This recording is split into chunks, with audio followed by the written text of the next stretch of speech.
স্বাধীনতা দিবস প্রাইড অস্ত্র নামাবেন। অস্ত্র 1971 সালের 26শে মার্চ মহান স্বাধীনতা দিবস।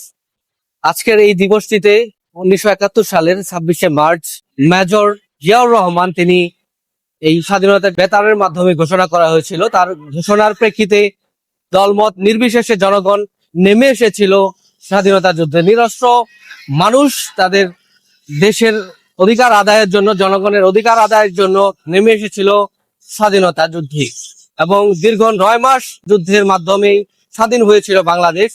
দর্শক, আজকে সেই ইতিহাস আমরা একটু জানবো, তরুণ প্রজন্ম কতটুকু জানে আমরা সেটি আপনাদেরকে একটু দেখানোর চেষ্টা করব। 26শে মার্চ এটি কেবল একটি তারিখ নয়, এটি আমাদের বাংলাদেশের জন্য, আমাদের বাংলাদেশের ইতিহাসের জন্য এক নজিরবিহীন ঘটনা। 26শে মার্চ 1971 সালে আমরা বাঙালিরা ছিনিয়ে এনেছিলাম আমাদের স্বাধীনতা। দীর্ঘ 9 মাস রক্তক্ষয়ী যুদ্ধের পরে আমরা ছিনিয়ে এনেছিলাম আমাদের বিজয়। লাখো শহীদের রক্তের বিনিময়ে আমরা পেয়েছিলাম আমাদের স্বাধীনতা। এই স্বাধীন ও সার্বভৌম বাংলাদেশ কেবল এই 26শে মার্চের জন্যই। এই 26শে মার্চ আমাদের বাঙালি জাতির ইতিহাসে সত্যি একটি অমূল্য রত্ন হিসেবে বয়ে যাবে। 26শে মার্চ মহান স্বাধীনতা দিবস। বীর মুক্তিযোদ্ধাদের রক্তে আমরা এই দিবস পালন করতে পেরেছি, এই জন্য আমরা খুব শুকরিয়া জ্ঞাপন করছি মহান আল্লাহ তাআলা রব্বুল আলামিনের কাছে। এই জন্য আরো আমরা বীর মুক্তিযোদ্ধাদেরকে ধন্যবাদ জানাচ্ছি। আজকে মহান স্বাধীনতা দিবস এবং জাতীয় দিবস, আমাদের যে প্রজন্ম তারা যদি এটা অব্যাহত রাখে, আশা করি বাংলাদেশ আরো সামনে এইভাবে এগিয়ে যেতে পারবে।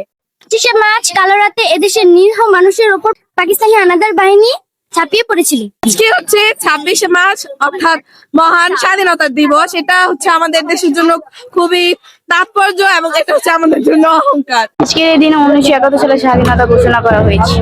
26শে মার্চ মহান স্বাধীনতা দিবস। আজকে মহান স্বাধীনতা দিবস, স্বাধীনতা জাতীয় দিবস হয়েছিল এটা 26শে মার্চ 1971 সালে। আসসালামু আলাইকুম। আজকে 26শে মার্চ স্বাধীনতা দিবস। নড়িয়া বিহারীলাল উচ্চ বিদ্যালয়ে একটা অনুষ্ঠান হয়েছিল যাতে আমরা স্কাউট এবং নাচ দিয়েছিলাম। তারপর আমরা দুটাই ফার্স্ট হয়েছি, তো অনেক খুশি লাগতেছে।